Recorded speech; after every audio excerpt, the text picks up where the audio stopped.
परवाच आपण सर्वांनी संपूर्ण महाराष्ट्राने बातमी ऐकली की अनिल देशमुखांचे सुपुत्र हे अनिल देशमुखांच्या ऐवजी काटोल विधानसभा क्षेत्रात कोणत्याही परिस्थितीत ह्या वर्षी निवडणूक लढवणार आणि संपूर्ण प्रकाश झोत या बातमीकडे जात असल्यामुळे अनिल देशमुखांनी त्यानिमित्ताने काही आरोप हे केलेले आपण सर्वांनी पाहिलेले आहेत आणि मी तर असं म्हणेल की आता नवीन मतदारसंघ शोधण्याची वेळ अनिल देशमुखांवर आलेली आहे।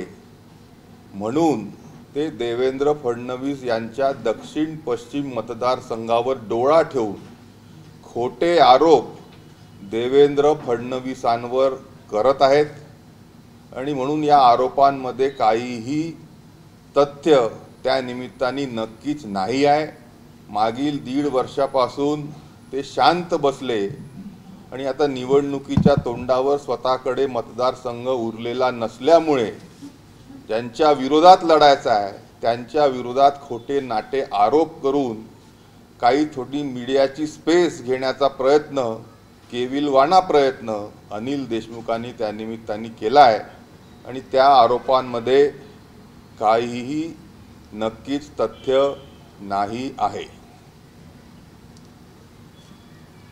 तुम्ही गळ्यात पेन ड्राईव्ह आणलं, तुमच्या काकांनी पण पेन ड्राईव्ह दाखवलं, रंग एकच होता, कनेक्शन काय आहे?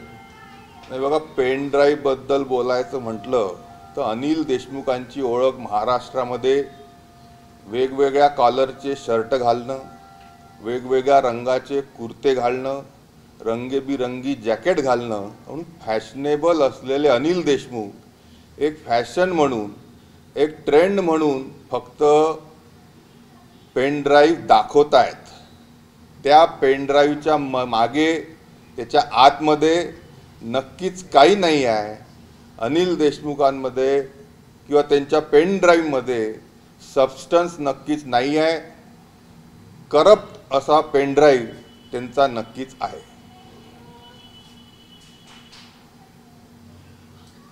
त्यांनी म्हटलंय की माझ्याकडे सगळे पुरावे आहेत आणि वेळ आल्यानंतर मी उघड सुद्धा करणार असं त्यांनी स्पष्ट बोलले। पेन ड्राईव्हमध्ये सगळे व्हिडिओ त्या निमित्ताने माझं अनिल देशमुखांना आव्हान आहे की तुमचा पेन ड्राईव्ह जर करप्ट नाही आहे, तुमच्या पेन ड्राईव्हमध्ये जर सबस्टन्स आहे तर तुम्ही त्याच्यामध्ये काय आहे फक्त पेन ड्राईव्ह न दाखवता त्याच्यामध्ये काय आहे ते या महाराष्ट्राच्या जनतेसमोर आणावं। अन्यथा तुम्ही एक फॅशनेबल नेते म्हणून परत एकदा पेन ड्राईव्ह दाखवून स्वतःचं फॅशनाचा ट्रेंड किती चांगला आहे हेच दाखवण्याचे तुम्ही प्रयत्न करताय। काल चित्रा वाघ यांनी भाजपच्या वतीने अनिल देशमुख यांना उत्तर दिलं होतं आणि म्हटलं होतं की जर तुम्ही पुरावे जो काही कथित पेन ड्राईव्हचे पुरावे समोर नाही आणले तर आम्ही तुमचे जे ऑडिओ क्लिपिंग्स आहेत ते 3 तासाच्या आतमध्ये समोर, मग भाजप का नाही आणत? हा असं एकमेकांना आव्हान देणं, चॅलेंज करणं हेच का सुरू नाही? बघा, या सर्व संदर्भामध्ये जर चौकशी झालेली असावी, आपल्याला माहिती आहे की त्यानिमित्ताने अडचणीमध्ये अनिल देशमुख होते, 13 महिने ते जेलमध्ये होते आणि म्हणून एक कुटुंबाचा व्यक्ती म्हणून नक्कीच चिंता त्यांची आम्हाला आहे। पण काका, काच के घर में रहने वाले दूसरों के घर पे पत्थर नहीं मारा करते।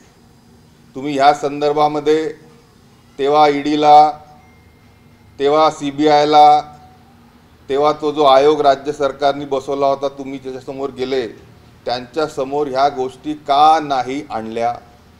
जाणीवपूर्वक तुम्ही जर त्या थांबवलेल्या आहेत तेव्हापासून बोलण्याचं आणि आता निवडणुकीच्या पार्श्वभूमीवर तुमच्याकडे मतदारसंघ नाही राहिला, तुमचा मुलगा त्यानिमित्ताने काटोलमधून लढण्यामध्ये सर्व दृष्टीने तयार आहे, त्याच्या वरिष्ठ तुमच्या नेत्यांकडून त्याला होकार मिळालेला आहे आणि म्हणून तुम्ही फडणवीसांवर जर आरोप करत असाल तर ही महाराष्ट्राची जनता, विशेष करून विदर्भाची जनता तुम्हाला माफ करणार नाही।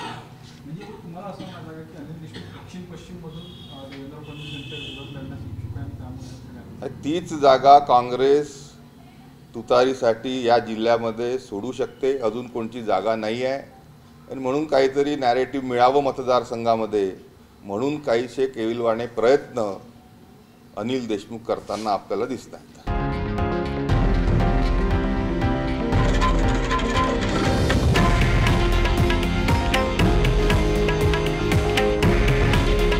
हे आहे देशातील नंबर 1 न्यूज नेटवर्क आणि आपण पाहत आहात TV9 मराठी.